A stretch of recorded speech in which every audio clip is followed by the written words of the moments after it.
Genestealer Cults.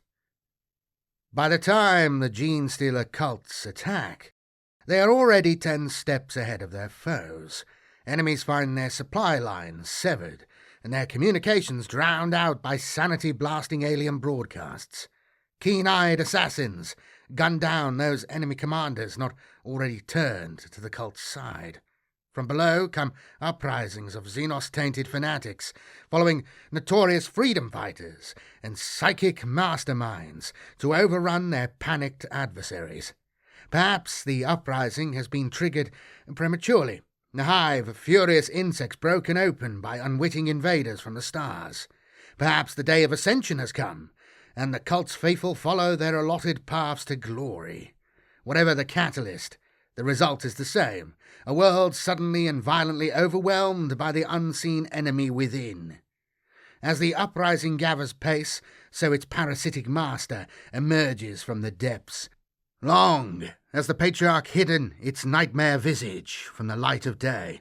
Now the entire war-torn world becomes its hunting ground, as the alien monster leads its teeming brood to victory, and ultimately their own nightmarish doom.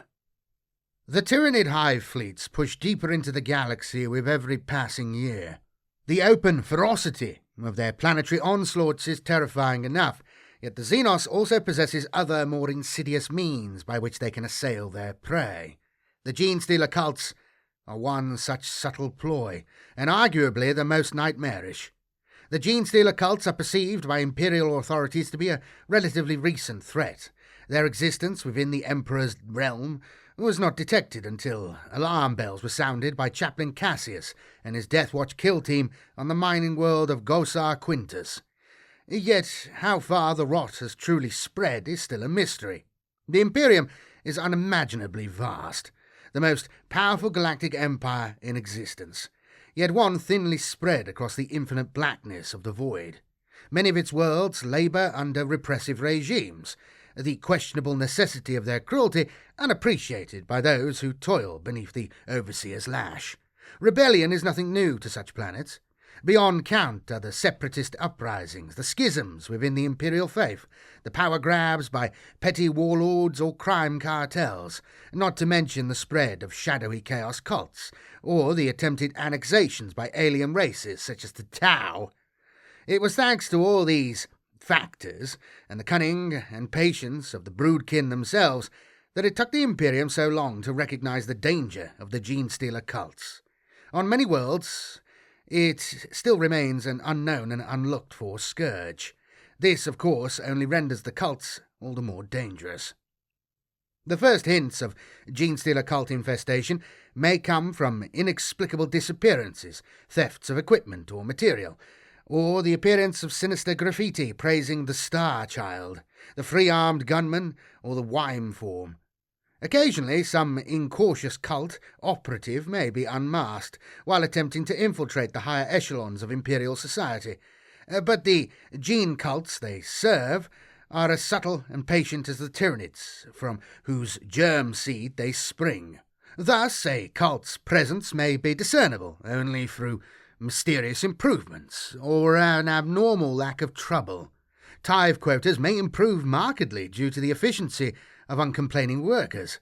Underhive crime may drop off sharply as the cult seeks to claim territory and prevent detection before they are ready for the uprising.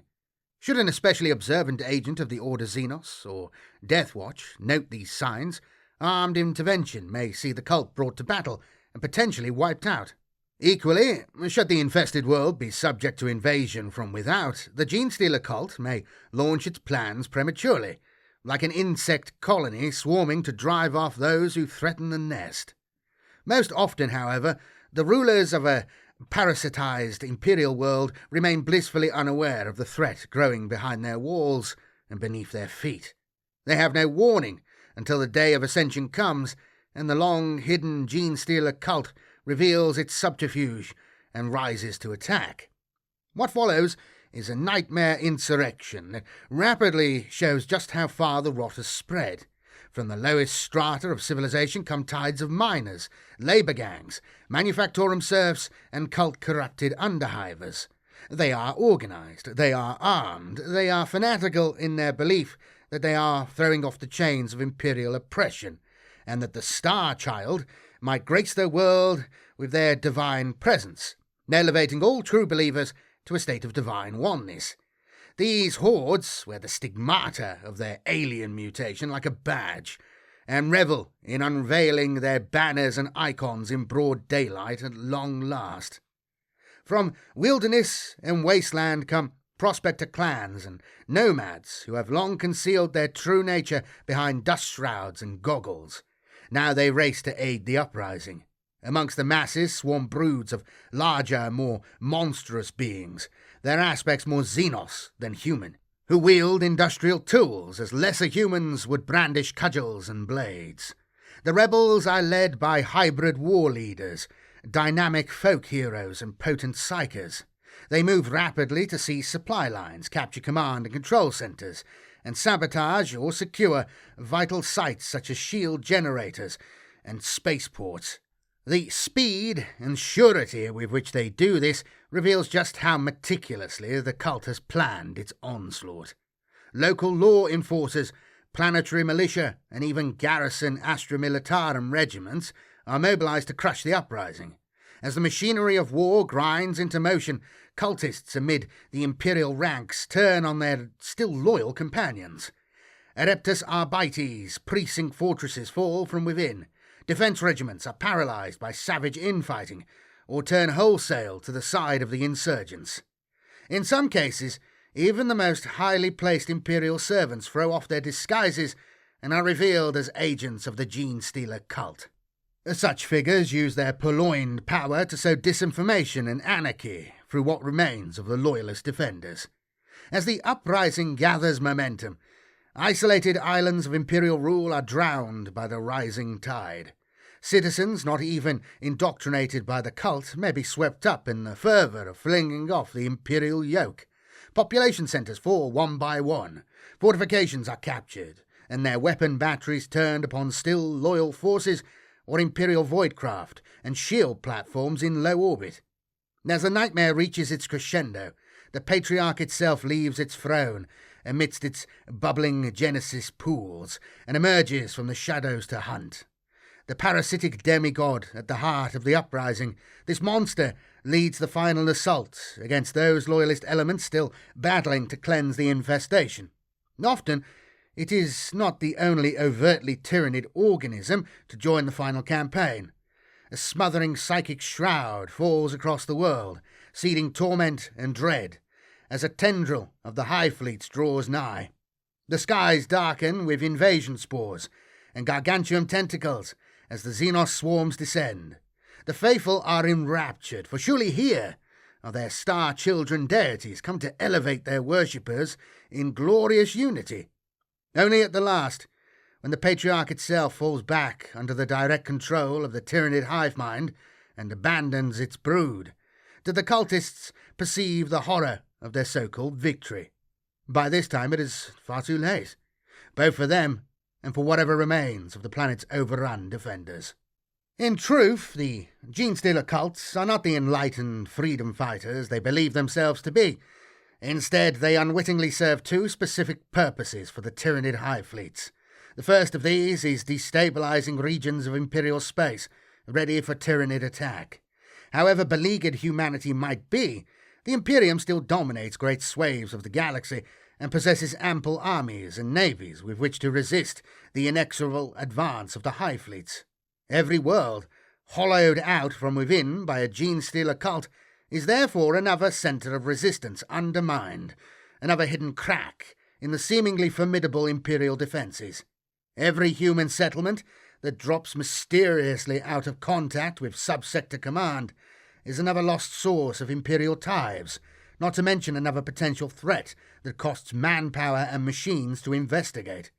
In this way, do the Genestealer cults leech the vitality from Imperial subsectors, parasites that render their hosts too weak to defend themselves when the time comes. Worse still, the cults themselves project a psychic signal that not even the myriad faithful are aware of. And as the power of the cult's shared synaptic broodmind grows, It becomes a glimmering beacon in the darkness, a disharmonic choir that the Tyranid hive ships home in on. This signal promises a world overrun, or else in the last stages of collapse.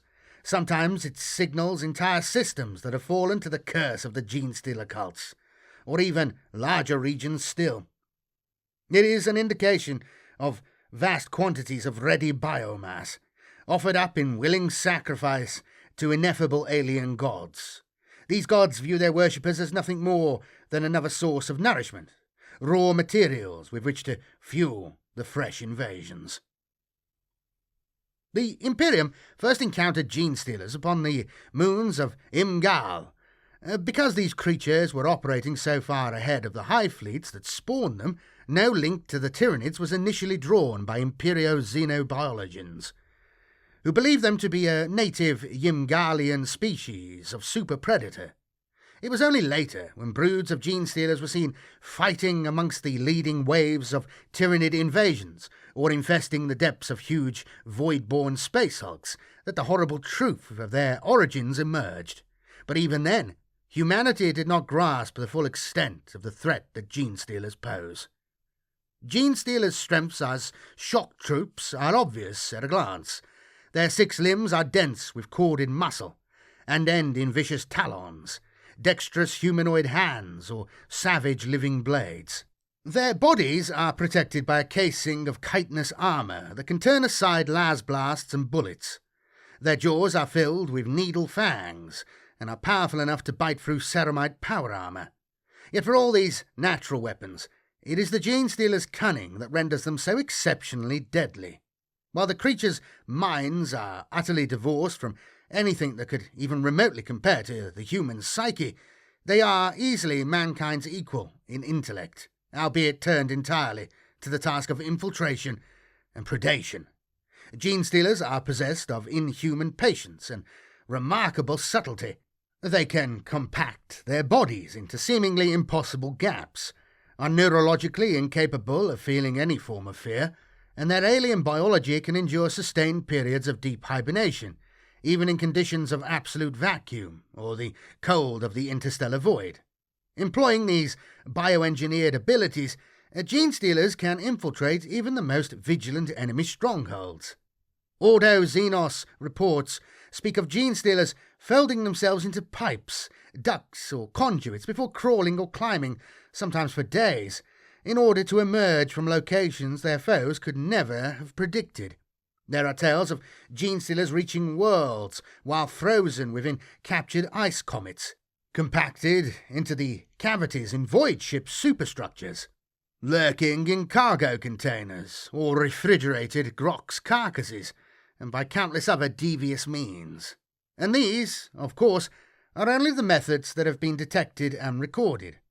What follows many such cunning infiltrations is bloodshed, as the shock troops of the Tyranid swarms burst from cover to slaughter all in their path. Yet, it is when a single organism reaches an Imperial planet in secret that the Genestealers wreak the worst havoc, by seeding a gene cult that will eventually rise to threaten entire worlds. Should a Genestealer slip through the defences of an Imperial world, it will go to ground amidst that planet's deepest shadows. Whether immersed in the claustrophobic underbelly of a hive city, the depths of a labyrinthine forge complex, or the remote caverns of an agri-world, the alien's curse soon takes hold.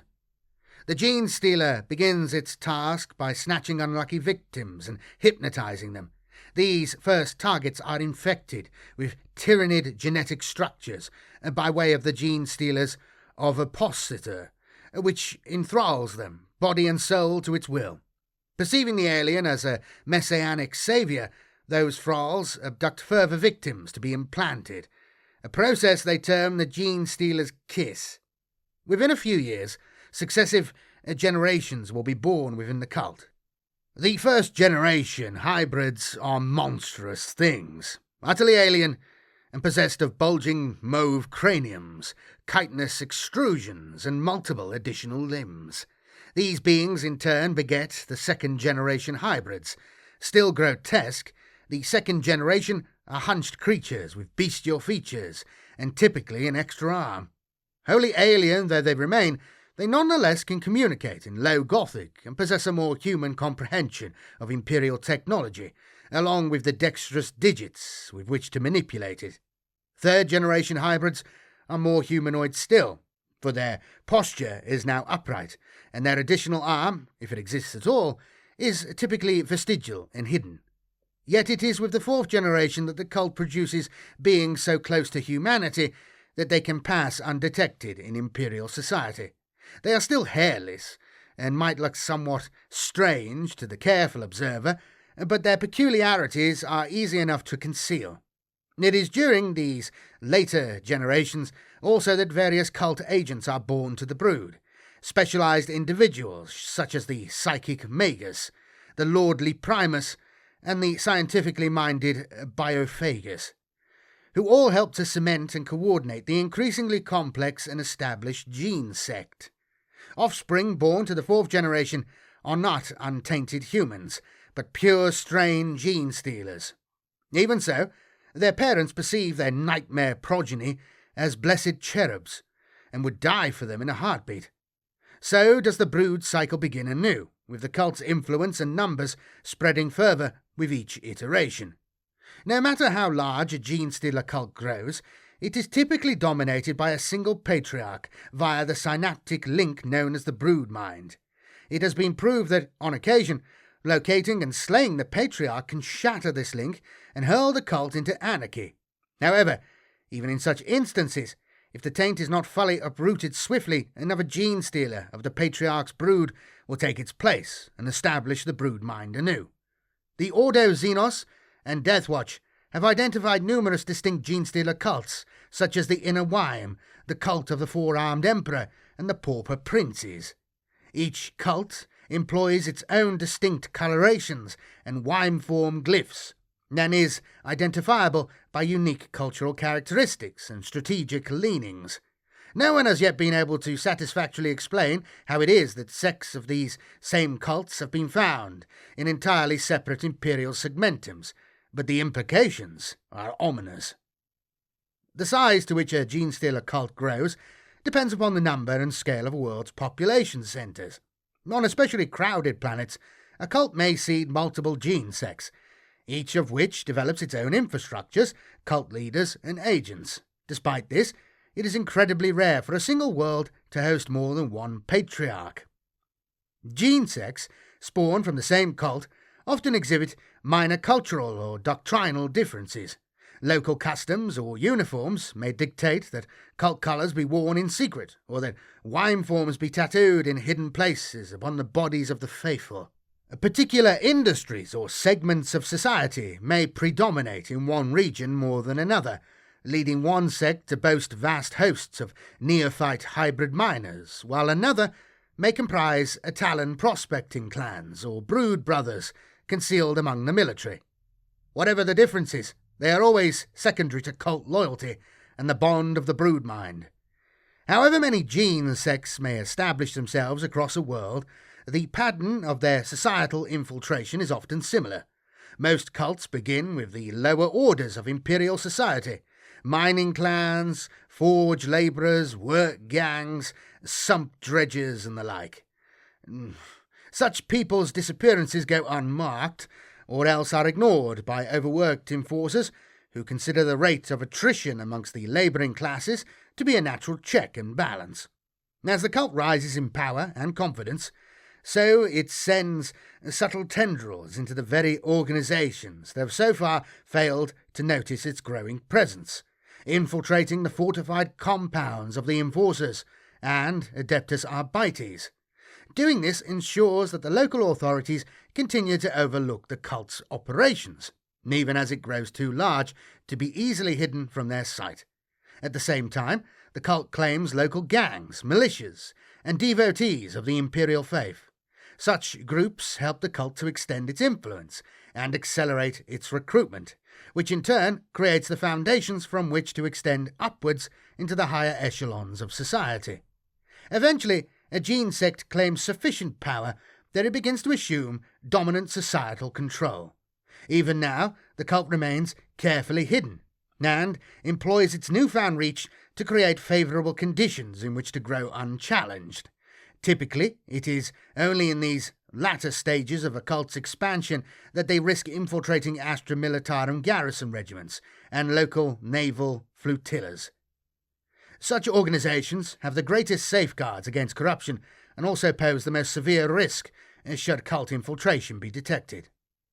However, undermining local military forces is imperative if the uprising is to be victorious. Countless low-born citizens are tithed to fill the ranks of the Imperial Guard, or press-ganged en masse to serve aboard naval void ships.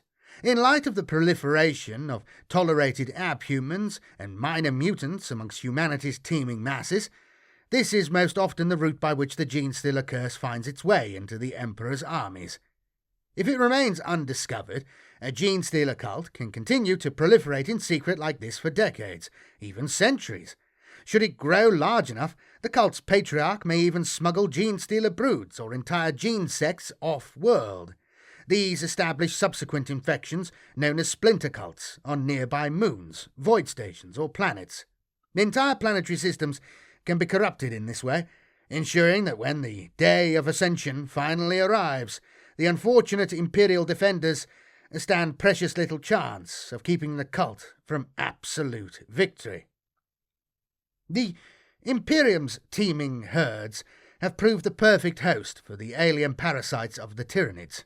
Mankind has intelligence enough to ply the stars, but not enough to overcome the combination of ambition, hubris, and curiosity that leads it into the dark and unwholesome places in which the Genestealers thrive.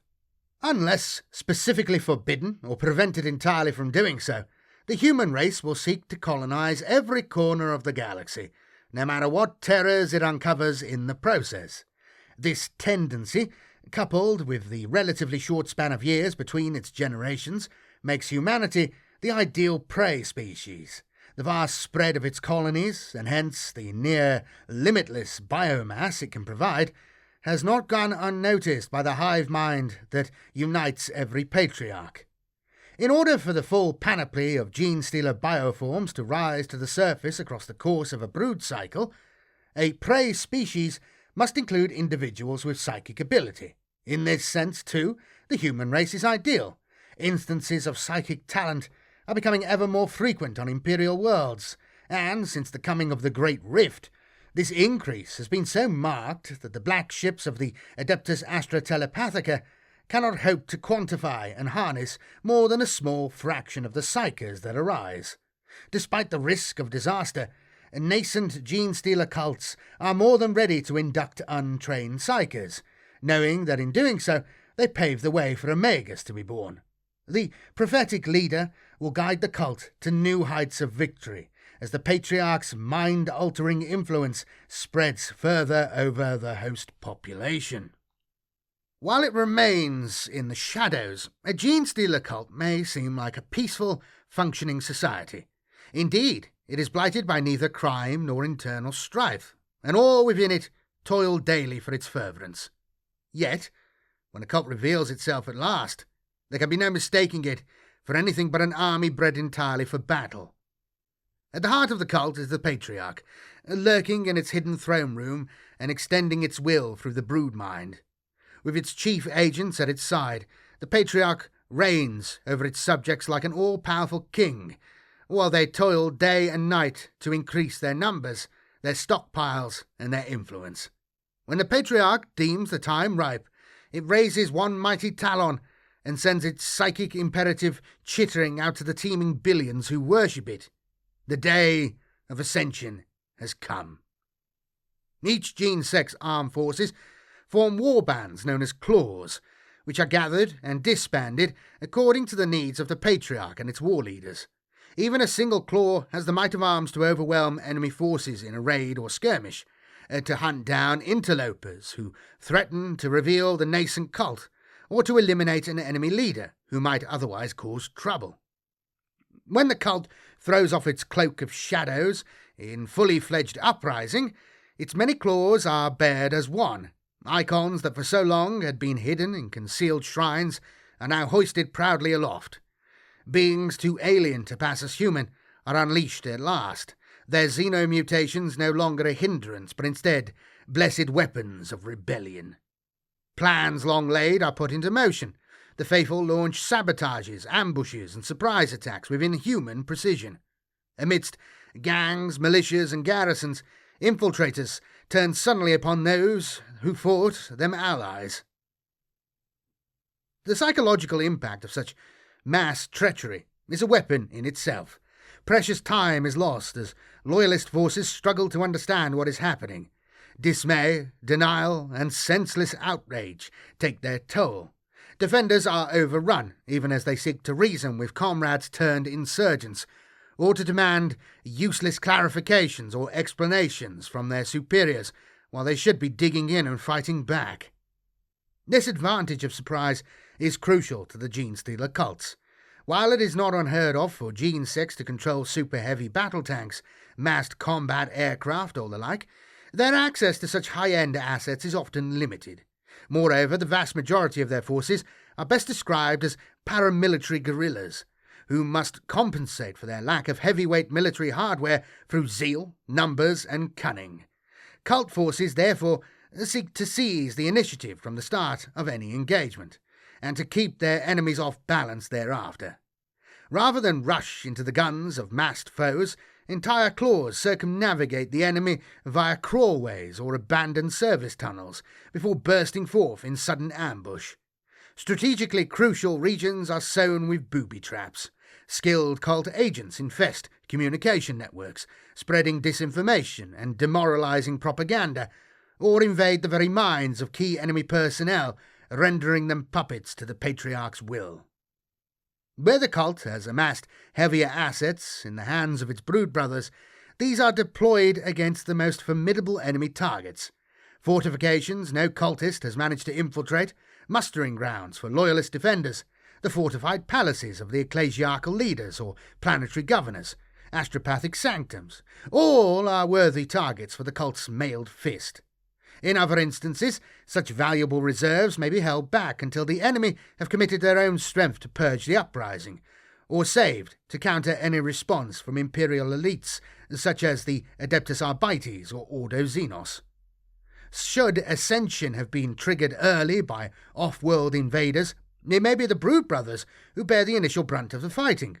Deploying more like conventional armed forces, they seek to slow the invasion, often even fighting alongside unwitting Imperial allies, while the Patriarch rouses the full might of its followers to rise up and counterattack. Whatever the case, the Gen-Sex maintain a footing of total war from the instant their uprising begins. Every living being within the cult strives with everything they have to serve the Patriarch's will and overthrow their enemies, even at the cost of their own lives. After all, their belief in a divine reward amidst the light of the Star Children is total. Sudden insurgencies and hit-and-run raids escalate planet-wide day upon day. The cult striking from the shadows like a many-tentacled monster.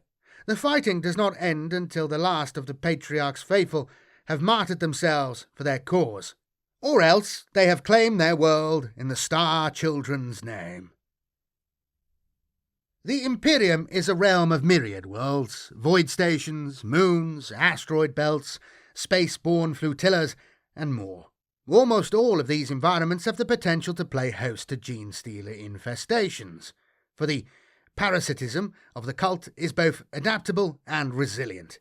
Each presents its own risks, of course, but also its own rewards should the cult succeed in its aims. The most obvious targets for Genestealer cults to infiltrate are those with high populations, like hive worlds or industrial worlds, and those whose defences are either inadequate or overburdened.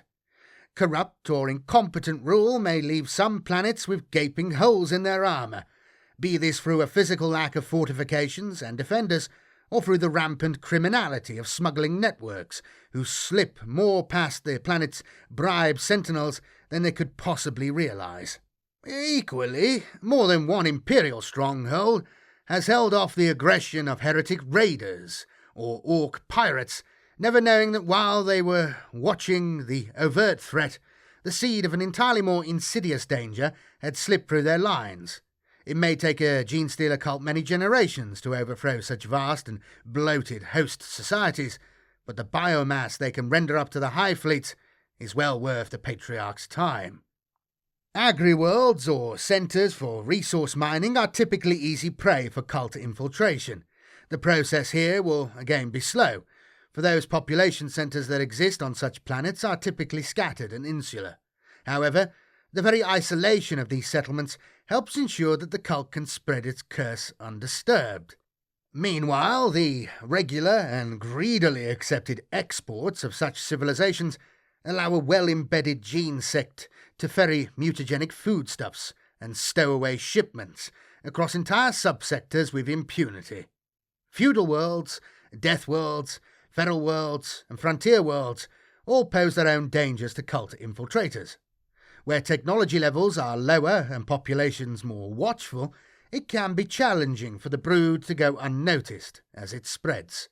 On the other hand, these remote or backward locations stand little chance of summoning aid from the wider Imperium, providing the cult strangles any desperate cries for aid, and they can claim such wild and bounteous worlds as their own. Most valued of all are prizes of great military significance. Forge worlds that churn out macro tons of material every day, fortress worlds with continent-wide defence networks and huge garrisons, naval squadrons with the power to raise worlds. Seeding the gene curse in such places is always tremendously risky and is rarely accomplished without calamitous bloodshed. However, if the cult succeeds, they will have secured a potent military asset that can be employed to fatally undermine the defences of entire Imperial systems. Many amongst the ranks of the Genestealer cults display an outward aspect of humanity quite at odds with the alien malevolence that simmers within. It is only once the Uprising begins that these third and fourth generation hybrids reveal their monstrous allegiances, as they turn upon those who once trusted them. The third, and particularly the fourth generation hybrids, are the most populous and widespread members of most gene sects. These serve the Patriarch well, for these are the individuals most able to pass unnoticed amongst the human herd. It is these hybrids who join the sweating masses labouring in macro mines or amidst the blast furnaces of forged temples, who labour in crop fields or at nutrivats, roam the wilds posing as prospectors, or slip into the ranks of the Astra Militarum. The irony is that until their true colours are revealed, their dutiful nature makes these cultists real assets to the Imperium. They are diligent students, hard workers, and seemingly faithful citizens, who do all they can to stay out of trouble and make themselves indispensable to their masters. This only makes it all the more shocking when the hybrids turn traitor. On the day of the great insurgency, when the populace look to their bravest and most dependable members for protection, they are appalled to find that their supposed allies are fighting not against the monsters boiling up from the depths, but alongside them. Neophyte hybrids are the dedicated and fanatically loyal foot soldiers of their cult, born of the brood cycle's third and fourth generations. So strong is their link to the Patriarch that they will toil for years, hurl themselves into suicidal assaults or fight in inimical environments until their bodies give out, all without a word of complaint.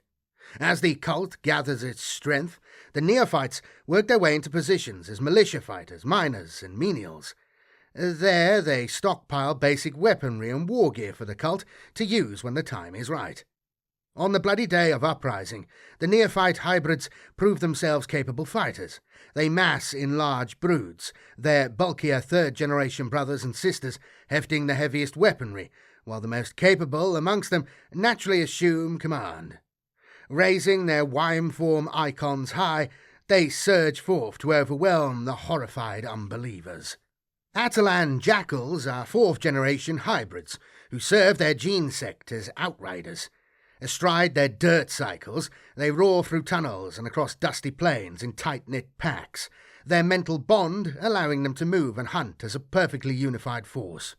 Before the Uprising comes, Atalan jackals operate behind a veil of legitimacy. Atalan-class vehicles are commonplace on almost every Imperial world, being standard-issue work transports, rugged and simple enough to endure decades of rough handling and to run off almost any fuel. Riding these, the Jackals pose as operatives for mining corporations, aqua prospectors, nomadic beast herders, or intrepid scouts. They use these covers to locate new recruiting grounds for the cult, or else to gather intelligence on trade routes, military outposts, resource deposits, and the like. Foremost in such efforts are the Jackal Alfuses. These natural leaders range furthest of all, possessing the constitution to travel for days under blazing sun or through freezing gloom, gathering reams of vital information for their sect's Nexus. In battle, Atalan Jackals act as a swift reconnaissance and raiding force, picking off weak or isolated enemy units and harassing the foe's flanks. Heavier support is provided by wolf quads, light prospecting vehicles whose mining lasers and incinerators are easily turned from tools of progress into weapons of war. The longer an Astra Militarum regiment remains stationed on a prey world, the more completely an established gene sect will seek to infiltrate its ranks. Be they infantrymen, tank crews, or other soldiery, those corrupted in this way are known as brood brothers. Especially valuable assets are targeted where possible, sometimes with spectacular results. The devastation unleashed when the tainted Rorken 457th Death Strike missile battery unleashed their Vortex warheads remains a cautionary tale amongst the Death Watch. Equally, reports from Forley Prime suggest the cult Uprising there commands a trio of super heavy Stormlord tanks, with which they have wreaked untold damage. Such examples of high-value asset theft are rare, however. The risk of detection inherent in subverting such well-guarded weapons often outweigh the rewards. More commonly, brood brothers aim to infiltrate the lower echelons of the regimental structure, then work their way up. They replace each bona fide Imperial soldier one at a time, until entire corps answer not to their superior officers, but instead to the patriarch of the cult. In doing this, the brood brothers gain access to reliable military-grade firearms and hardened communications technology, man-portable heavy weaponry, and sometimes even the heavier war engines for which the Astra Militarum are so famed. Perhaps the most cynical aspect of this process is that, even as they are having their ranks hollowed out from within, the Imperial Guard continue to train the cult infiltrators in the very tactics and weapon rituals that will soon be turned against them. Squad by squad, platoon by platoon, the brood brothers maneuver themselves into positions of trust. If all goes well for them, their still loyal comrades will never recognize the blade laid at their collective throats until it cuts deep. During its gestation, the cult amasses a sizable pool of vehicles.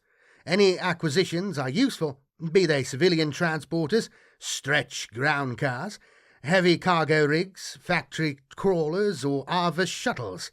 Still, there are certain standard pattern vehicles ubiquitous across the Imperium for which the Genestealer cults show a habitual preference. The Goliath truck is produced to a standard template construct pattern.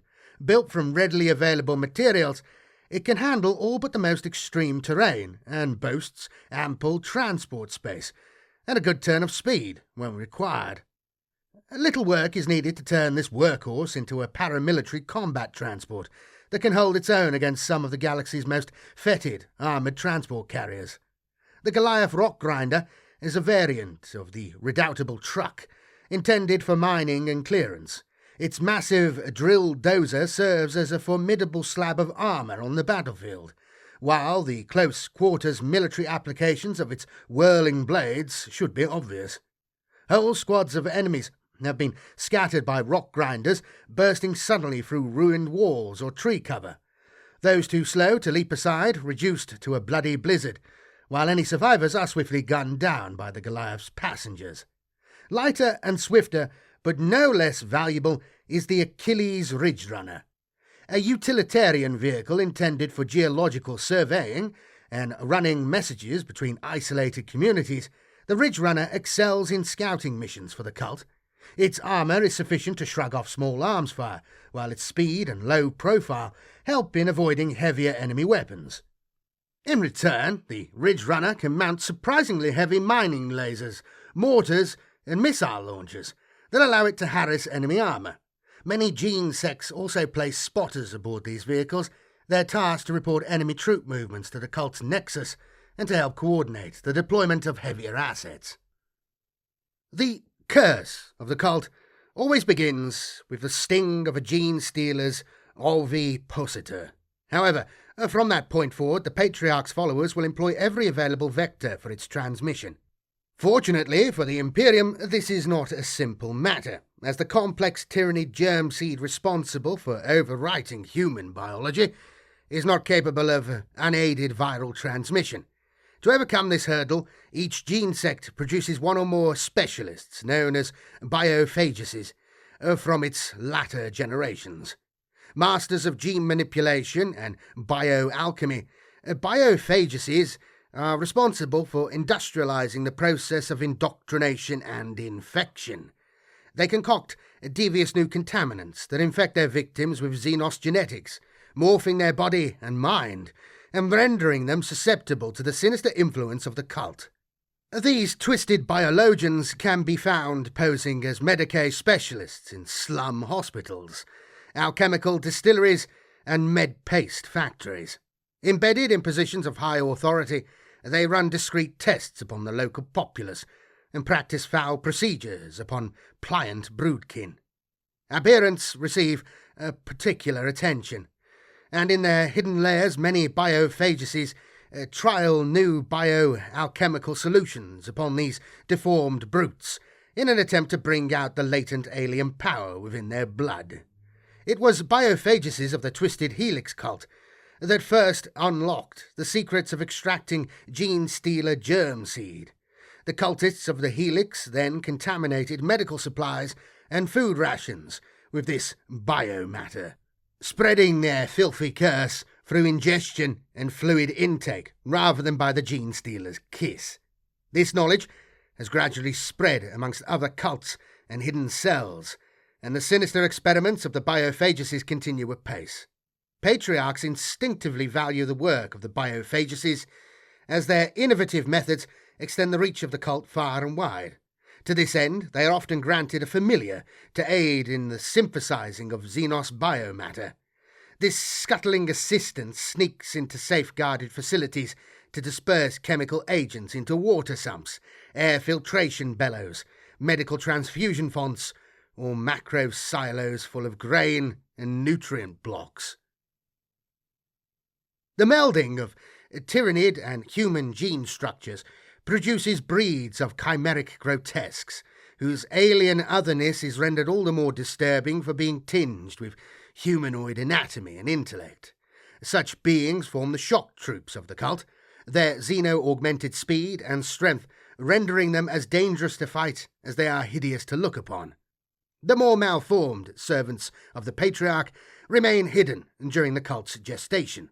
If seen, they would likely be hunted as mutants, or, worse still, draw the notice of some vigilant Imperial agent. As no Patriarch would risk a full-scale purge being unleashed upon its brood, these beings lurk in the prey world's darkest depths until the time is right. There they worship the Patriarch and the Star Child, their inhuman hissing and chanting echoing through dank caverns and around alien idols of iron, flesh, and bone. They prowl the boundaries of the cult's inner sanctum as tireless guardians, or slink through the gloom on covert missions of sabotage and assassination. Many toil endlessly in deep workings and fetid undersumps, like grim folkloric horrors, brooding upon the day they will claim the surface realms from those who walk in the light. On the day of Ascension, all this changes. These most monstrous broods are loosed at last to rampage through the world so long denied to them. Filled with inhuman cruelty and fervently loyal to the Patriarch, they surge to the forefront of the most crucial battles. Here, the very alien mutations that might previously have made these creatures a liability instead render them the most fearsome of the gene sect's warriors. The first and second generation of a brood cycle are entirely too alien to blend into human society. These acolyte hybrids are the foremost cultists of the Patriarch. its most loyal sons and daughters, and the vigilant guardians of its lair. Though their minds are wholly alien, they are imbued with an echo of their human parents' consciousness. This grants them an instinctive comprehension of Imperial technologies and language that aids them in the shadowy raiding and assassination campaigns they often undertake. The Genestealer portion of the Acolyte's heritage, meanwhile, provides them with the raw strength to heft huge industrial power tools and bear them into battle. They employ these oversized and brutish weapons to carve up the enemy's toughest warriors and armoured fighting vehicles. Further equipped with hand flamers and auto pistols, devastating blasting charges, and the vicious talons and fangs that are their natural inheritance, Acolyte hybrids possess ample weaponry with which to sow destruction amongst the enemy. The occurrence of hybrid metamorphs amongst the ranks of the cult is seen by many broodkin as a great blessing.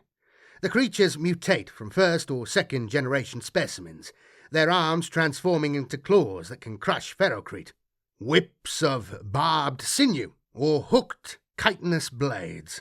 Some develop gruesome tentacles that fringe their maws, or quivering throat sacs that turn their bile to bioacid.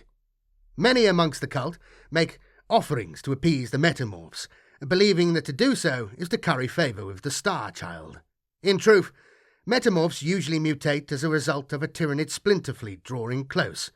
Sensing a developed Genestealer cult nearby, the hive mind sends a synaptic imperative and triggers dormant gene codes buried within the bodies of the faithful. This helps to ensure that, when the Tyranids begin their onslaught, the cult already contains plentiful war beasts to aid with the overthrow of the prey world. Occasionally, metamorphs also spawn as an instinctive defence mechanism. Should the broodmind suffer great trauma, be it the outset of a warp storm, the peril of a large-scale discovery, or an alien invasion, it forces the premature mutation of these creatures to help defend the Patriarch. What errors in the brood cycle give rise to aberrants, none can say. Imperial xenobiologians have posited everything from injection with a damaged ovipositor or failure of bioexperimentation to the influence of encroaching warp storms, or even the residual human spirit rebelling against its xenos bondage to the detriment of its host body. Whatever their cause, these lumpen and simple-minded monsters often seek out a biophagus and follow their bidding without question. Indeed, some aberrants become the favoured experimental subjects of these deranged gene manipulators. Genestealer cults make use of aberrants' tireless strength. The beasts are set to work hacking out new tunnels to connect cult hideouts, breaking open ancient caches of resources or weaponry, or excavating sappers' works under Imperial strongholds that reductus saboteurs then pack with explosives. The most cunning of their kind are even dispatched on occasional brute force assassination missions, lumbering from the sewers in the dead of night to make a bloody example of one who has proved an obstacle to the cult. When the uprising begins, however, these subtle methods are cast aside. Aberrants make for exceptional line breakers and living shields, and can be cast into battle as carelessly and with the same destructive impact as a cluster of heavy blasting charges. To better herd its aberrant shock troops to battle, the Patriarch visits further augmentations upon a chosen aberrant in each gene sect. From the bubbling liquids of the Genesis pools is birthed a mind-wime familiar, an imp-like creature infused with the Patriarch's own sentience, that scurries to inject its master's genetic structures into the chosen aberrant using its diminutive ovipositor. Ovipositor. I can't say it right, no matter how many times I say. Over agonizing nights and days, rampant gigantism and mutagenic regeneration reshape the aberrant's already hulking physique into something more freakish and powerful still.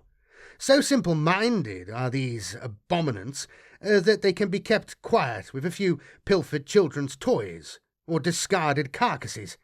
But when war calls, each becomes a terrifying force of destruction. Directed by its skittering mind-wime familiar, the abominant thunders into battle, swinging its huge hammer in crushing arcs, its rippling flesh healing as swiftly as the enemy can damage it. Simply gathering manpower and material is not enough to ensure the cult victory. During its latter generations, the brood cycle produces many specialized bioforms, whose instinctive expertise and remarkable abilities render them more valuable to their gene sect than entire hordes of fanatical soldiers or squadrons of stolen tanks. The Primus is a third-generation hybrid that typically emerges from the brood cycle when a Tyranid splinter fleet draws near, or when the cult requires unwavering martial leadership. Strong, robust, and straight-backed, they command their brood siblings with the instinctive confidence needed to rally even the most disparate of cult forces. It is no wonder, therefore, that many Primuses are idolized by their gene sect as revolutionary heroes, blessed by the Patriarch itself. Before the day of Ascension, it falls to the Primus to draw up meticulous plans for the Uprising to come. It is also their duty to oversee the seizure of transport vehicles and void ships, by which splinter cults can be seeded throughout the wider star system. As the great day draws near, the Primus takes over military leadership of their gene sect's forces. They become the avatar and the fist of their Patriarch, an iconic war leader, whose warriors would follow into certain death at their gene sire's merest whim. Even before the main assault, the Primus leads from the front, masterminding raids deep behind enemy lines, then commanding them in person. When the Uprising begins in earnest, this continues on a wider scale, with the Primus now directing the entire overwhelming attack against the prey world. In battle, the Primus is a force to be reckoned with. They employ toxins distilled from their own bloodstream, injecting them into the enemy via hissing needlers and vicious injector claws. Those not felled by these repellent fluids are soon cut down by their physically charged blade of living bone the Primus wields. Said to be crafted from the stuff of the Patriarch's own throne, these abominable weapons suck the life from their victims and leave them as lifeless husks. The Nexos emerges from the brood cycle as the cult's numbers swell, to aid the Patriarch in coordinating its teeming followers. Physically, this bioform appears weak and withered. Fat veins pulse through the papery skin of their temples, bruised flesh surrounds their jaundiced eyes, and a slight tremor accompanies their every movement. These symptoms denote not frailty, however, but rather the immense physical strain imposed by the Nexos's incredible mental abilities, gifts that render them an invaluable rear-echelon strategist and commander. By laying their hands upon one infected with the Genestealer taint, the Nexos is able to absorb a full mental and sensory imprint of every instant of that being's life. They can do this millions of times, compartmentalizing and cross-referencing each of these psychometric records to build a remarkable three-dimensional mental map. In this way, the Nexos becomes an encyclopedic expert on the cult's territories and capabilities, and the sprawling planetary battlefield across which it engages its foes. Armed with this biological supercomputer inside their head, the Nexos acts as the gene sect's strategic nervous system. They direct entire claws of warriors to outmaneuver and overrun the cult's foes, often combining their efforts with the information warfare of the Clamovus to accomplish feats beyond the organizational capabilities of an entire Imperial command post. The influence of the Kellomorph can be seen in the vivid folk tales of the labouring classes, and the defiant set of their shoulders against the lash of Imperial rule. It is evident in the graffiti motifs of a free-armed gunfighter with a billowing cloak, and in the trails of bullet-riddled corpses strewn in the creature's wake. To the masses, the Kellomorph is a heroic symbol of revolution. To those in power, it is a mutant anarch, and a threat to the peace of the Emperor's realm. In truth, this bioform is something darker and more cynical in nature than either of these anthropocentric interpretations. The Kellomorph is, in fact, a third-generation cult hybrid, fashioned from cultured gene strains of the local populace. It is genetically tailored to exploit the human psyche, preying upon the hopes and hatreds of the downtrodden, and upon the desires for adventure and rebellion rife amongst criminal elements and bored hive-spire dilettantes alike. From its boosted reaction speed and phenomenal sensory acuity to its unnatural agility and perfect poise, the Kellomorph's superhuman aptitude place it beyond the grasp of heavy-handed Imperial justice. Driven by instinct and the will of the Patriarch, this defiant one-man army strikes wherever its victories will win it the greatest renown as a figure of liberation and hope. The hails of gunfire from its Liberator auto-stubs become the stuff of local legend as they mow down legions of faceless oppressors and reduce even armoured war engines to blazing wrecks. So enduring does the legend of the free-armed gunman become that many idolise or even seek to emulate its achievements. Thus anarchy spreads through the underbelly of the prey world as the disaffected from all walks of life are drawn unwittingly into the embrace of the cult.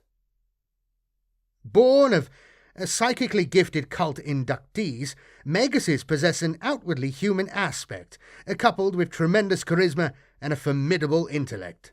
Behind this facade, they are first and foremost an extension of their patriarch's will, steeped in alien taint and wholly devoted to the rise and spread of the cult. They are agents of subtle misrule, content to operate from the shadow of their master's throne until the uprising begins in full. During the cult's gradual gestation, each gene-sex Magus wages a war of honeyed words and psychic domination. Treading carefully to avoid disaster, they forge into the otherwise unassailable strata of the aristocratic and the ecclesiastical elite, as well as, in general, the inner circles of planetary governance. A single audience with a Magus can transform a staunch opponent of the cult into a valuable agent of its cause, or else see them reduced to inexplicably insanity, should they prove intractable. On more populous worlds with multiple gene sects, Maguses may even seek to outdo one another in their endeavours. Such characters compete for their patriarch's favour with all the determination of rival siblings. Once the day of Ascension arrives, however, all such notions of personal ambition fall away in favour of absolute obedience to the patriarch's wishes. Each Magus becomes a focal point for cult forces, a potent battle psyker who can drive their brothers and sisters into frenzied violence while manipulating the foe like blank-eyed puppets, compelling them to fall upon one another with guns blazing. The Clamovus' utterances are echoes of the Patriarch's own holy voice, and when they roll like thunder through the spires and manufactorums of a hive city, they can compel millions to take up arms. Clamovuses are masterful agents of misinformation who use their Vox interceptor arrays to hack into enemy communications networks, stealing vital intelligence and replacing it with ominous broadcasts laced with psycho-resonant broodmind feedback. During the years of the cult's gestation, it is the task of each Clamovus to spread fear and confusion through every available channel. To this end, they pervert Vox exchanges, distort vid feeds, and work to undermine popular confidence in the ruling elite. The Clamovus feeds corrupted psalms, hymnals, and religious primers into the lower levels of Imperial society, each publication replete with insidious double meanings. They have even been known to take the minds and souls of Astra Militarum soldiery by distributing doctored copies of the Imperial infantryman's uplifting primer, Heresy. When war comes, the Clamovus' link to the Gestalt psychic aura of the cult makes them a valuable frontline asset. Unlike a Magus, a Clamovus cannot wield this power as a precise instrument.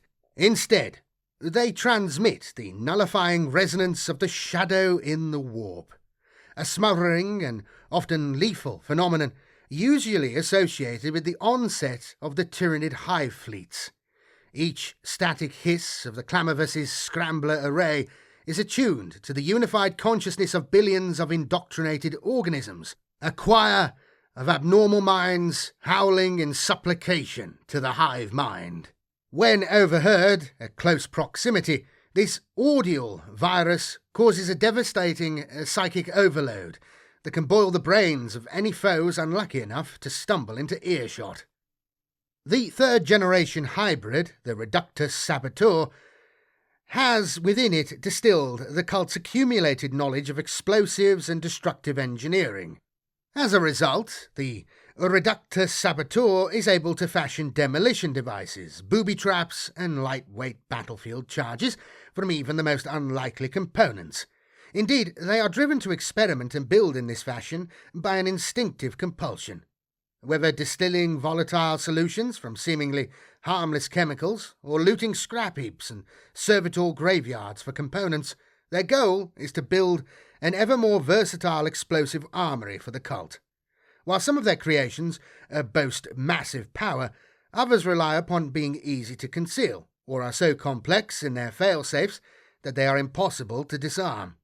Others still are so easy to mass-produce that entire broods of cultists can be equipped with them, while some devices are so reliable that they can be immersed for days in salt water, chemical sumps, or the blistering heat of forge temples, yet still detonate precisely when they are required to.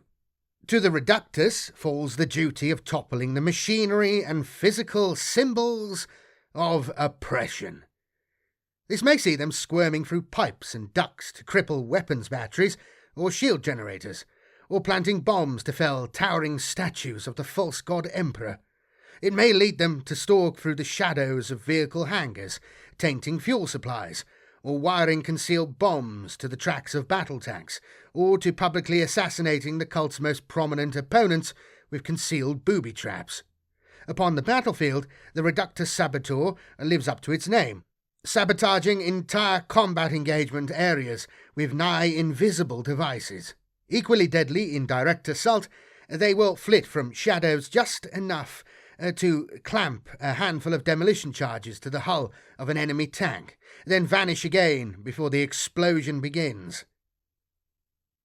When not slinking through the shadows upon a mission of assassination, a Sanctus can be found lurking in the gloom surrounding its Gene Sire's throne.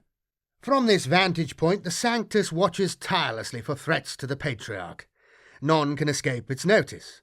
Those not detected by its formidable olfactory senses are inevitably revealed by its multispectral goggles, themselves stolen from the Departamento Munitorum, or plucked from the corpse of some elite Imperial soldier.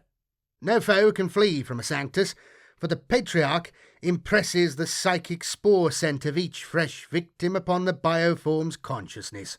Following this trail, the Sanctus can track its quarry across worlds, and even through the vast nothingness of the void. The Sanctus works alone, but for a single soul sight familiar, spawned from the steaming bio-gruel of the Genesis pools. This diminutive creature acts as the Patriarch's eyes and ears, allowing its consciousness to accompany the Sanctus upon each deadly mission.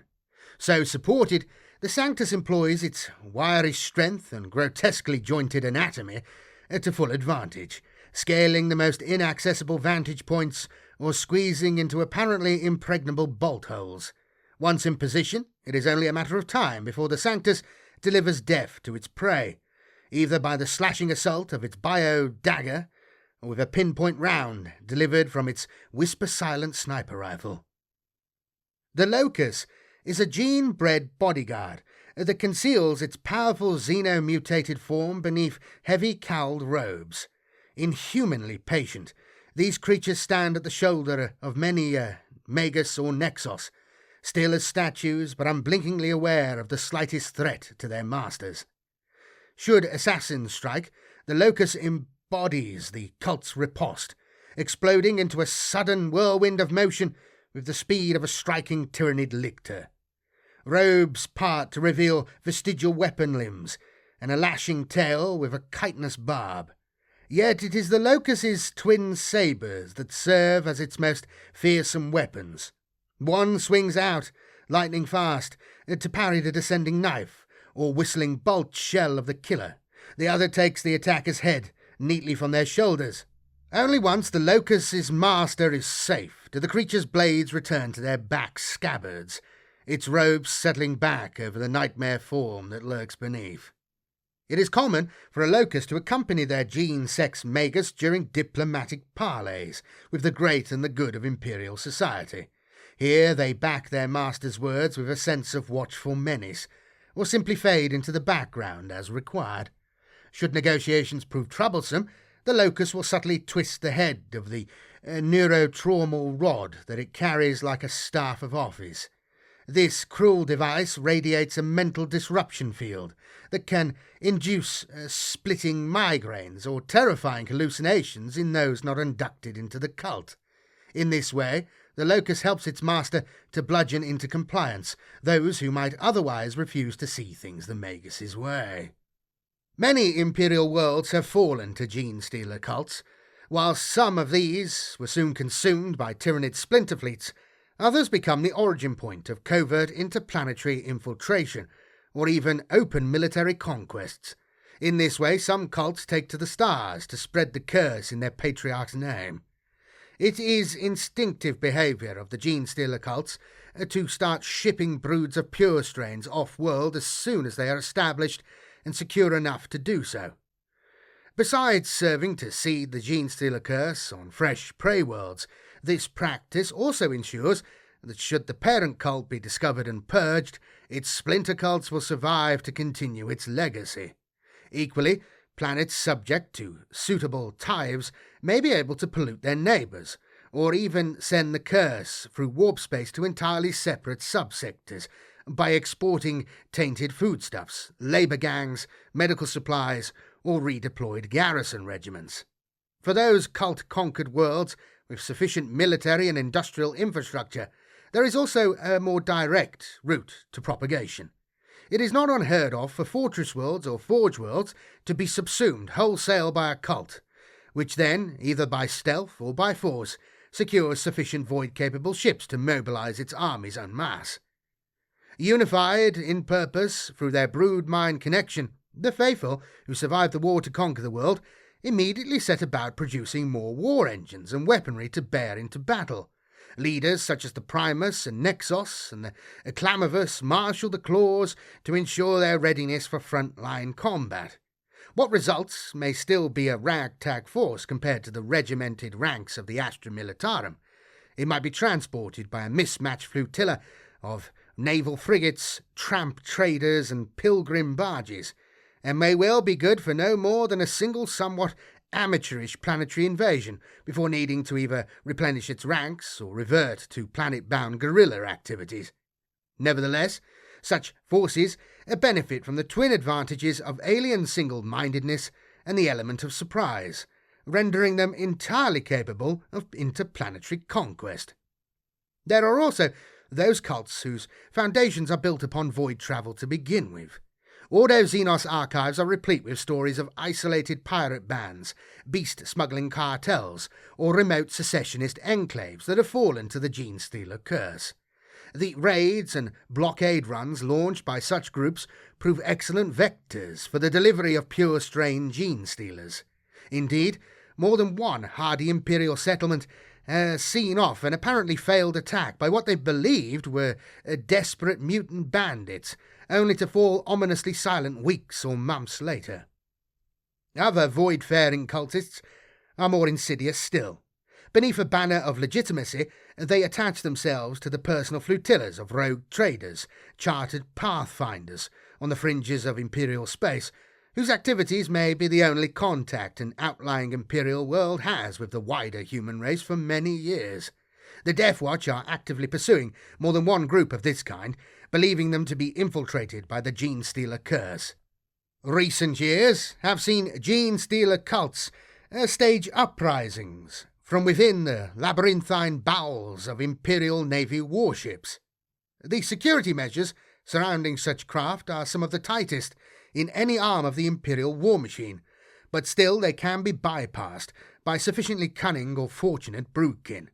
Mauled Navy squadrons, cut off from their usual ports by enemies or warp storm activity, may seek to repair and rearm at void stations or orbital docks where a cult presence exists. While docked in this way, Purestrain Genestealers may slip aboard them, whether hidden inside specially machined hollow munitions or shipping containers destined for deep holds. Other hard-pressed warships may press gang entire hive slums or frontier colonies in their haste to replenish lost crew serfs, never realizing the poison bounty they are reaping. From such ill-fated endeavours spring violent uprisings that see cult masses boil up from the vessel's lower holds. tainted naval armsmen turn their guns on their comrades, and the ship's bridge becomes a war zone as turncoat crew assail those still loyal to the Golden Throne. Despite all these efforts, many more spaceborne uprisings have failed at the first hurdle, or claimed a single vessel only to see it blasted to glowing wreckage by the dismayed crews of its sister ships. Yet the most tenacious, resourceful, and cunning cults have successfully captured Imperial warships, or even entire squadrons of them. Groups such as the Star Coil Cult, the Cult of the Shadowed Tendril, and the infamous Godworm Apostles have taken possession of fully fledged Imperial Navy assets, and have subsequently wrought havoc and misery through subsectors that should have been digging in and preparing for the headlong onslaught of the Tyranid Hive Fleets. The strongest and most intelligent of all the gene-sex acolyte hybrids, the Icon Ward is chosen to bear aloft the sacred Wime Form banner. This is a great honour and also a dangerous duty. Enemy champions or keen-eyed snipers are drawn to such symbols of the cult, seeking to topple them, and in so doing shatter the morale of the faithful. The chosen hybrid rises fearlessly to the challenge of fighting off such threats, lashing out viciously at any enemy who seeks to lay them low, and shrugging off the most grievous wounds with inhuman fervour.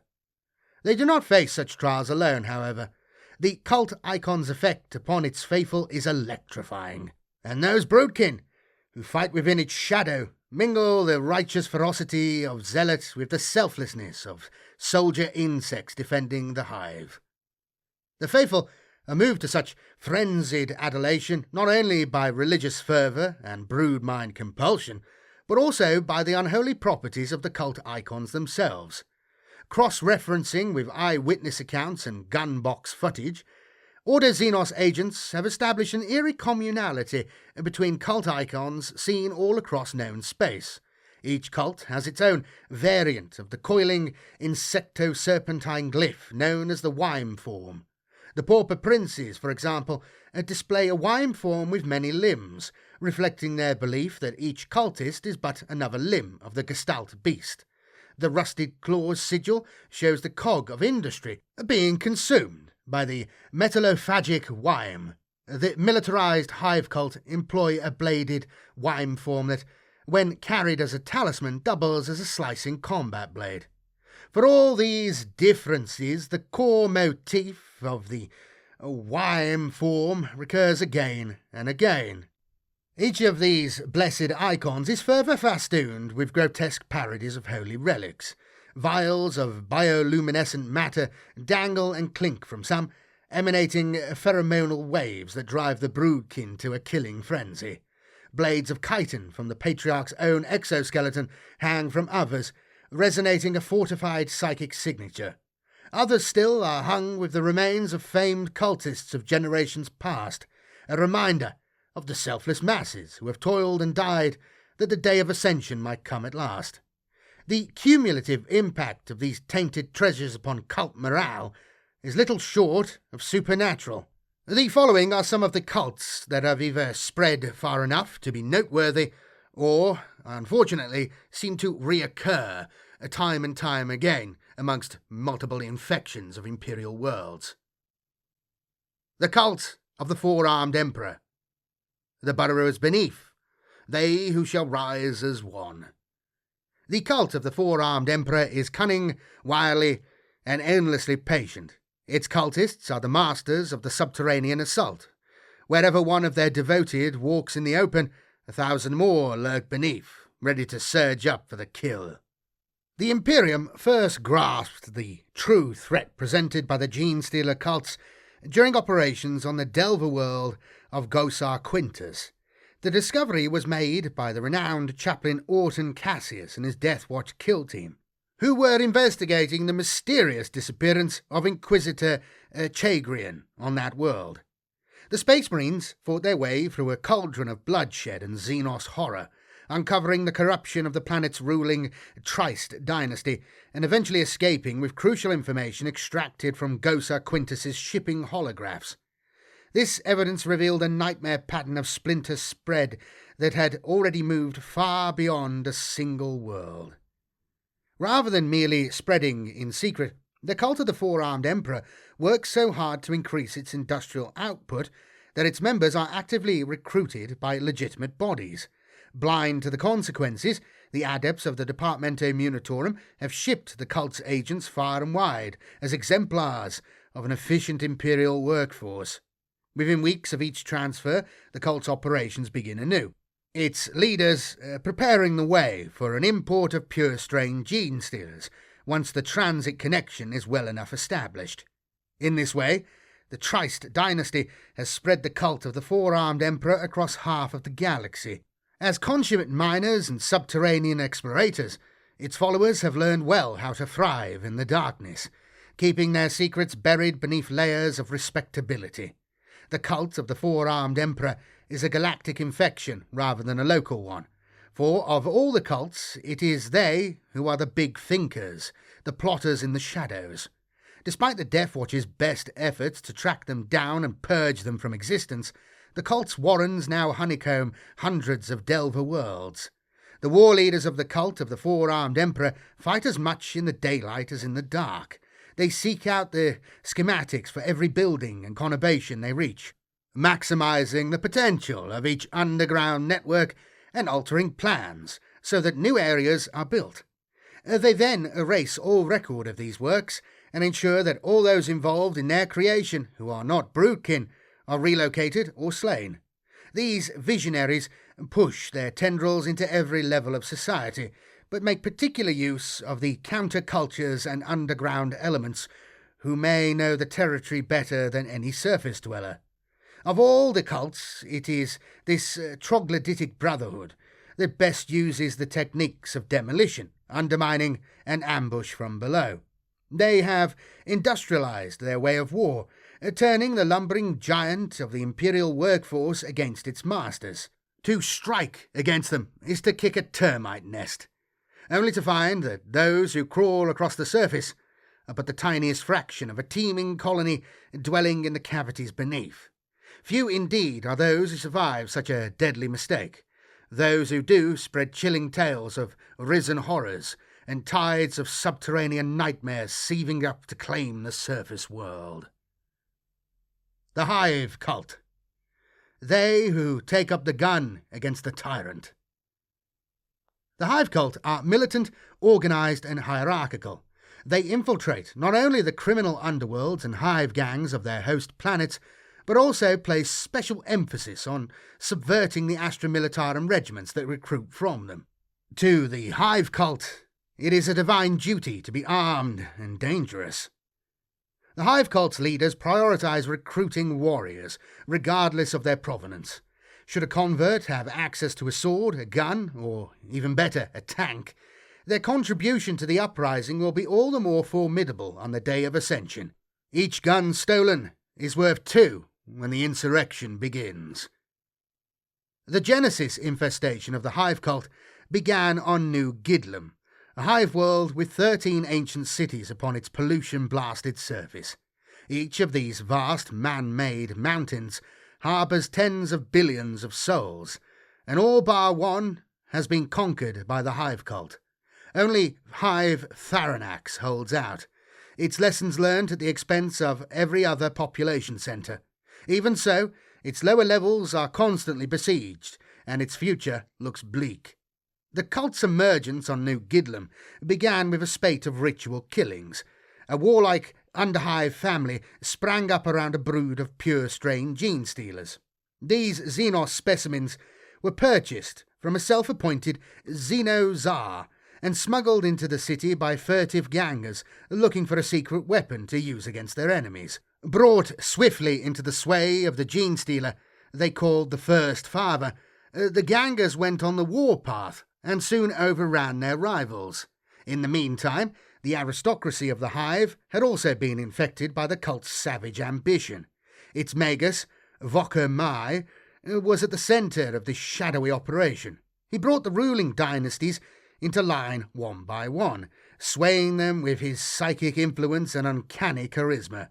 Those who proved intractable or too powerful were dispatched with subtle acts of murder, first by Mai himself, later by other cult operatives, such as the Sanctus. sowing the urban legend of the White Creeper amongst the aristocrats of the Hive spires. New Gidlam's principal human exports, skilled roachworm silkers and recruits for the Astra Militarum, spread the infection of the Hive Cult from the outer worlds of the Segmentum Solar to its heartlands. With many Imperial Guard regiments recruiting from the gangers of those worlds, the Hive Cult spread ever further. Hidden gang signs and electus worn under the skin enabled those of the Hive Cult to identify one another and to spread their creed in the endless hours of inactivity that typified life between engagements. When the Hive Cult carry out an insurrection, many of the Astra Militarum regiments sent to put down the Uprising include thousands of members bearing the Wime form upon their skin.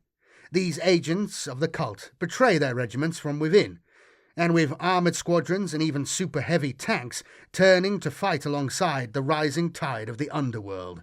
The Loyalists are often overcome in a matter of a few bloody days. The Hive Cult's chillingly efficient manner of taking over territory has proved incredibly effective. Coordinated by gifted Nexos strategists who marshal and distribute their faithful with military precision, the cult has endless ranks of soldiery marching to the beat of the First Father's drum. They have unparalleled access to warships, aerial assets, and troop transports, and with thousands of infected gangers working in the lower levels of Imperial cities to undermine their planets from the bottom up, they can attack host societies at every level simultaneously. Some even whisper that the Sol system itself has come under threat from the Hive Cult, for reports of their presence in the Segmentum Solar are becoming ever more common. The Bladed Cog. Man, machine, and alien in glorious unity. The cult of the Bladed Cog is born as much of metal as it is of raw human stock, and is further augmented by the extragalactic anatomies of the Tyranids.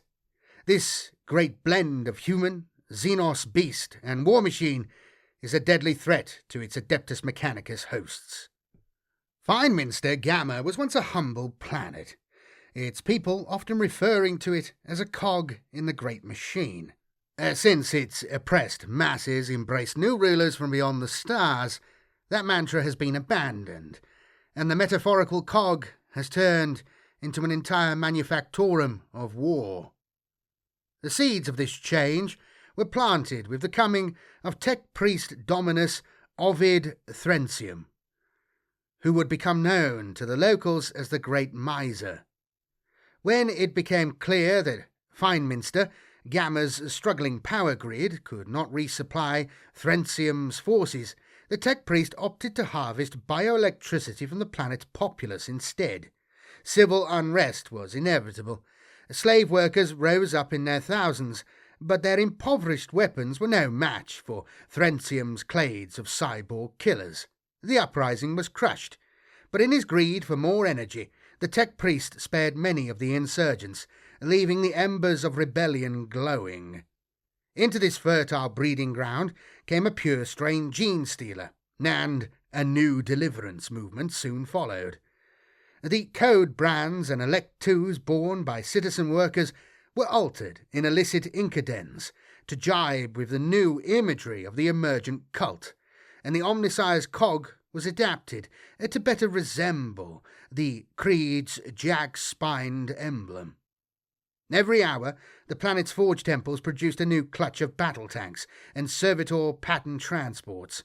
These too were taken by the cult and daubed with its rebellious insignia.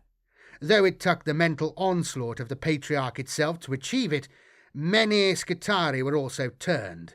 Their electu spore signatures and noospheric auras gained them entry into many areas that should have been forbidden, and allowed the cult to spread unchecked. The day of Ascension was triggered only when every perimeter, run through exhaustive simulations by the former Scutari Alpha, who acted as the cult's nexus, pointed towards victory. With mathematical precision, Threncium's electrophagic regime was overthrown. The tech priest himself, slain by a Sanctus's biomutative bullet. On that day, the brood kin of the Bladed Cog swap one set of cruel masters for another. The cult of the Bladed Cog now seeks to blend the stuff of the alien with that of the machine. Cyborgized bodies are common, their tortured anatomies as much metal, wire and hydraulics as they are alien chitin and fused human bone. The bionic creatures that form the vanguard of the cult's uprisings are blasphemies against the Omnissiah.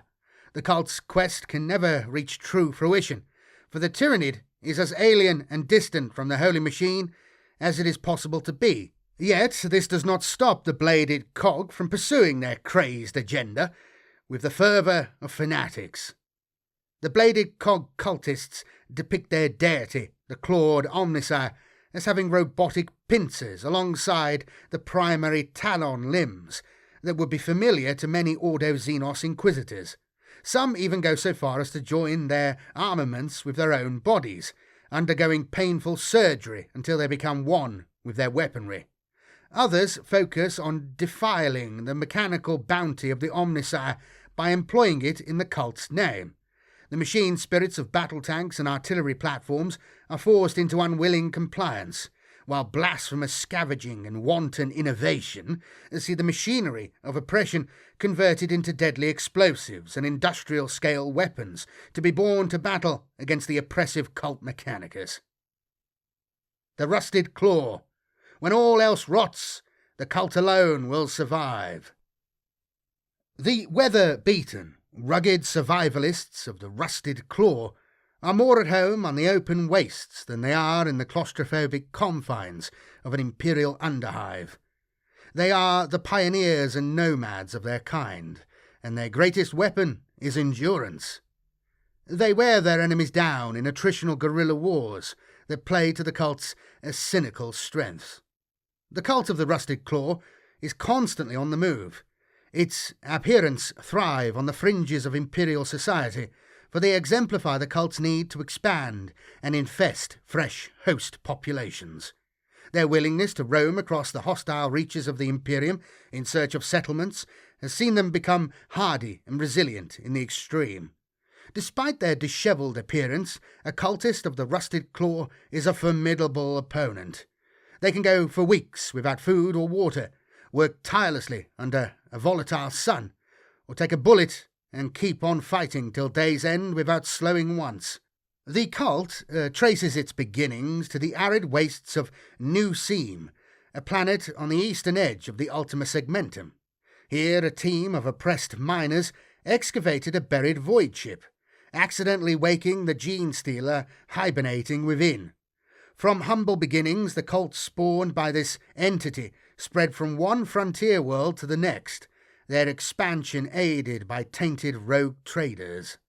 Cultists of the rusted claw embrace their disdain for material possessions to the point that it becomes a bitter refusal to accept that anything has lasting value, not even themselves. They are nihilists, all, believing they are but corroding material in a universe riddled with entropy.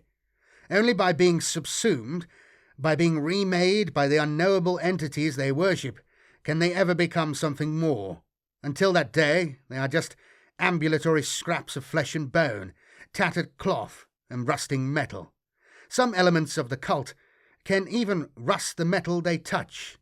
There are pig feeds of Maguses of the rusted claw reducing Imperial vehicles to corroded hulks simply by laying hands upon them. Those agents of the Ordo-Xenos who have witnessed this phenomenon believe the cult's most alien adherents harbour a nano-organism symbiote, perhaps contracted from the Tyranids themselves. Metallophagic and ravenous, this invisible predator can consume even bulkhead doors in a matter of minutes. Naturally, the cult sees this phenomenon as a divine miracle. Typically, every rusted claw gene sect soon breeds a Kellomorph. These pistol-wielding figures quickly become folk heroes amongst their kin, leading daring strikes against the pillars of the establishment until the downtrodden masses unite behind them. Being largely nomadic, the cult also has a high proportion of Atalan riders, who roam under the unforgiving suns of the frontier worlds in large mechanized gangs, and fall upon the cult's enemies like meat-starved scavengers. The Pauper Princes. From great sacrifice comes immortality.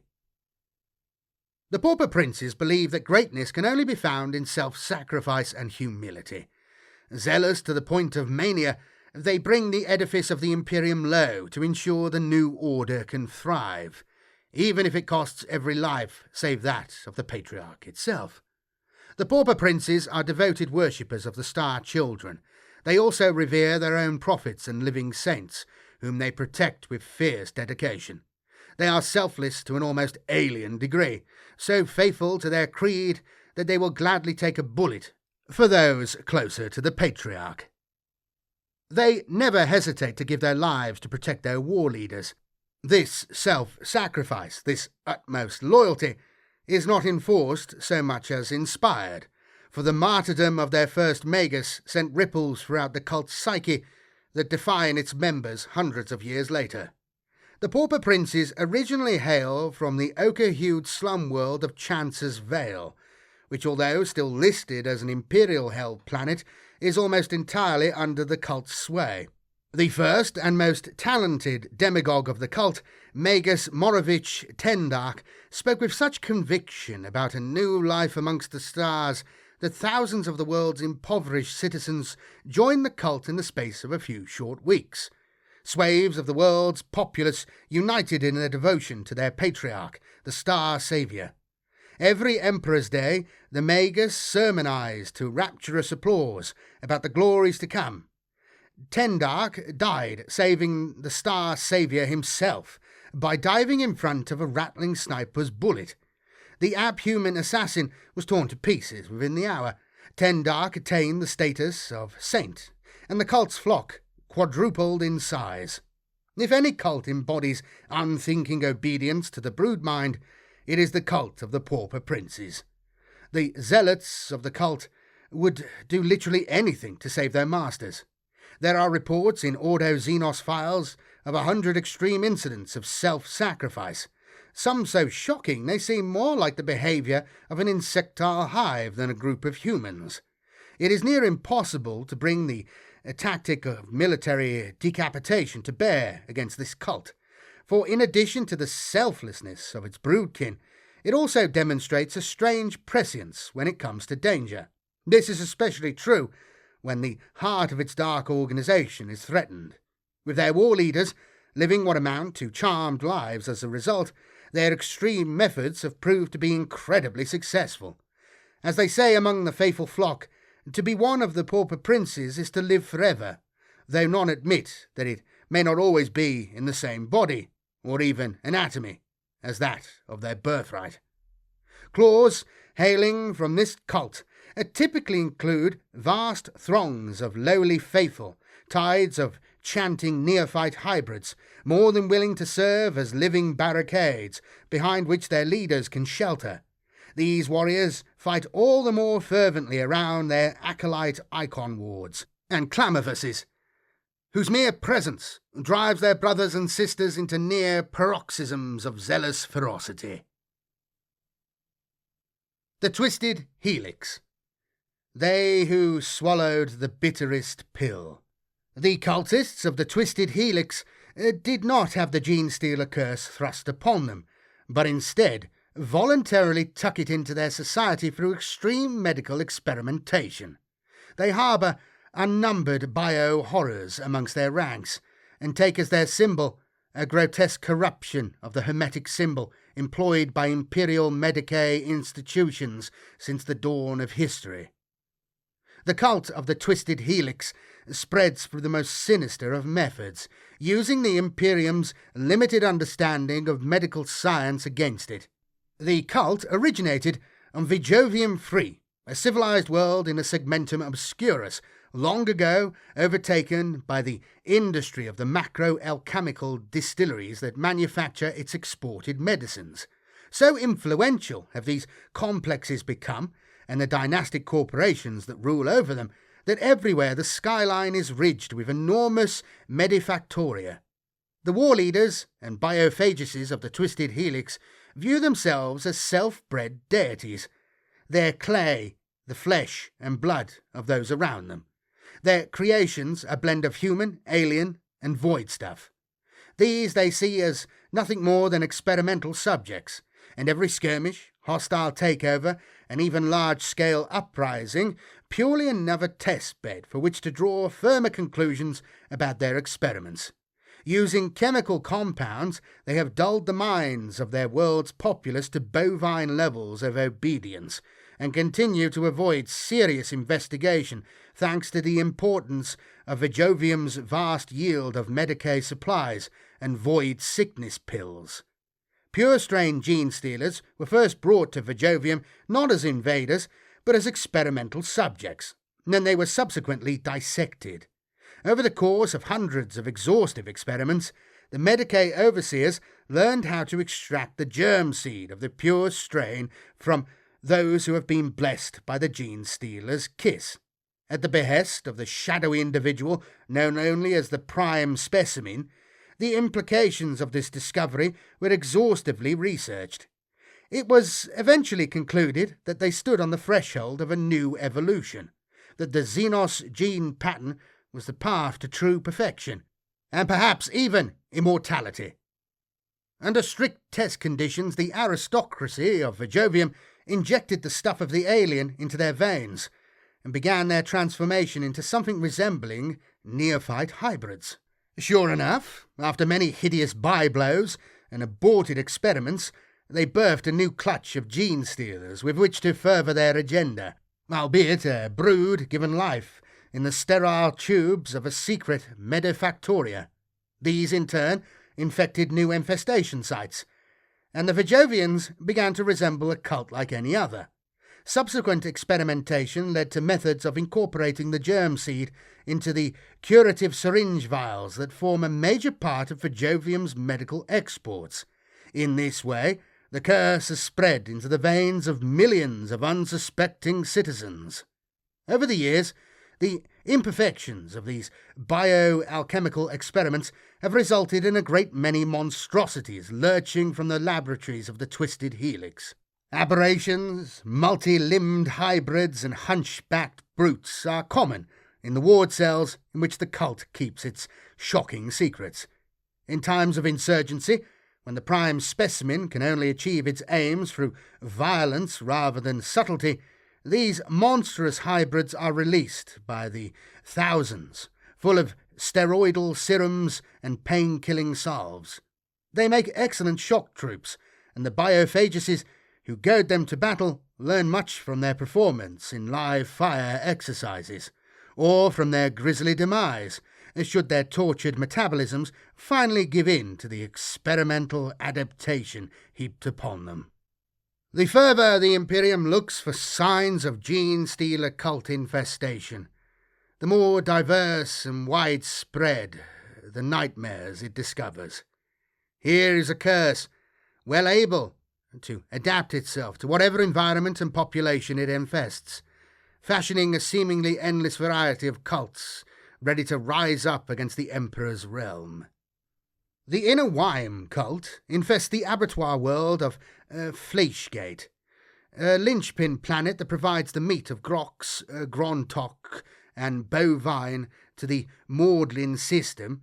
Fleischgate has long been taken over by a Genestealer cult, its primogenitor organism brought to the planet inside the guts of an immature void whale hewn apart for its meat.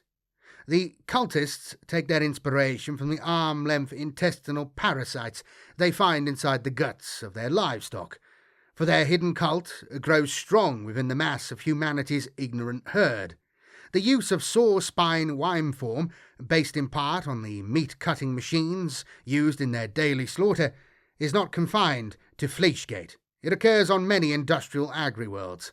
It is also echoed in the armaments of the Inner Wime cultists themselves, who favour every manner of device that can carve, sear, or blast apart the fleshy bodies of livestock and enemy alike.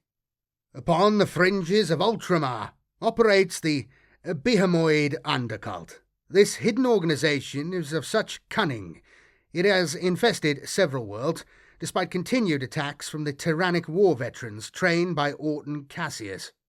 There are rumours that the cult's founders worshipped a Tyranid monstrosity trapped in ice, and that they still revere that great beast alongside their own patriarch. That creature, known as Old One-Eye, is of such totemic importance to the undercult that they ritually scar and tattoo themselves, or even cut out their own right eyes in homage to the creature, seeing it as a prophet of the Xenos god they call Behemoth. Believing in a creed of physical strength and aggression, the cult amasses hulking armoured engines and lumbering Aberrants to unleash on the day of Ascension. These forces they release as a single overwhelming battering ram, seeking to destroy or be destroyed in their deity's name. The Genestealer cult that infests the long-forsaken star system known as the Bladed Reach claims to worship the Emperor of Mankind in the form of a holy sun that shines in the firmament. One day, the star kindred preach, the dark glory of the void will engulf the light of Bladed Reach's sun once and for all, and the truth alone will survive. Star kindred Maguses claim to have seen in their visions a great eclipse that will swallow the sun on the day of reckoning, though they do not realise that the scenes they depict in their holy texts portray not one celestial body before another, but a Tyranid bioship, so vast it causes a solar eclipse. The cult's fanatical warriors cover their vehicles and war gear in blazing arc lumen, and wield those weapons that will raise bright pyres to spread yet more illumination. In this way, they believe they honour their solar god. The sons of Jormungandr, or the Suns as they call themselves, hail from a string of infested space stations that stretch across the Black Nebula. They worship the resurgent biofleet that coils through the Phalassi sector like some impossibly vast serpent. Using the relative privacy of orbital stations to mask their spread, the Suns prepare for the day when the hour of Ascension will arrive and damn the sector entire. The vector of infection used by the Suns is inspired by the Hive Fleet they worship from afar, where the Tyranid ships fill hollow asteroids with egg-like spores and hurl them at the target planet. The Suns stow away on bulk freighters and cargo ships by the thousand. Wherever possible, they set upon their foes not from below, but from on high, descending in stolen shuttles or repelling from the shadows on wire lines, pouncing like patient predators whose moment has come. The cultists of the blessed wormlings feed only on beetles and squirming annelids. A sombre brethren, I imagine they are, dark of mood and aspect. They believe that the insects that eat the dead inherit their strength.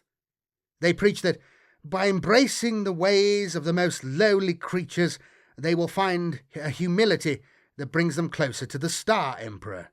To this end, the blessed wormlings infest carrion-rich battlefields, festering grave pits and corpse-recycling factorums, even spreading to new worlds by lying for weeks amidst the heaped dead of mortuary ships. They emerge into the daylight only grudgingly, preferring to spring from ambush and drag their captives screaming into the dark, often bound up in nets shot from webbers. It is said that these unfortunates are fed to deep pits of carnivorous bugs, which are then devoured in turn by the blessed wormlings, that they might gain the strength of their foes. Vile. To assail an infestation of the cult Hydrake is to attack a single tendril of a far greater creature. For hundreds of years, this organisation has sent broods of Purestrain Genestealers from the dockyards of Vigilance Quadrex. Though many have been subsequently destroyed, many more have started the cult anew on a dozen worlds across Segmentum Pacificus. Any attack against this splinter cult invites retribution, with news of the hostile act transmitted psychically by the cult's war leaders. It is only a matter of time before additional claws converge on the aggressor and either eradicate them entirely or use sinister charisma to convert them to the cause. It is said that only the cult's high Nexus knows the true number of the cult's cells operating across the galaxy, and that he passes fragments of this knowledge onto each gene-sexed new Nexos by psychic transfer. And with that, brave citizen, I will bid you farewell. Stay alert for purple-looking geezers with extra arms. Thank you for watching. Please do give the video a like and let me know in the comments what you think or anything you would like to see in the future. Those two things really help the channel grow, helps with the magical algo and all that. If you would like to support the channel like these fine gentlemen do here, whose names are scrolling by as we speak, please do consider becoming a channel member or a patron on Patreon. I really appreciate it. And to everybody who does do that, lads, forever, I mean, your gratitude. You're the guys who really help get everything done. And if you do support, obviously your name will be added here for all time. And yeah, I appreciate it. I'll be back again with more stuff very soon. Have a good week. May the Emperor protect. And again, yeah, watch out for purple looking fellas and extra limbs. And I mean, you can be made to them, I guess, but like if they start asking you to come down into a cave or like subways and like just like, you know, away from other people and they're really keen, just be careful, you know, just be careful. All right, bye-bye.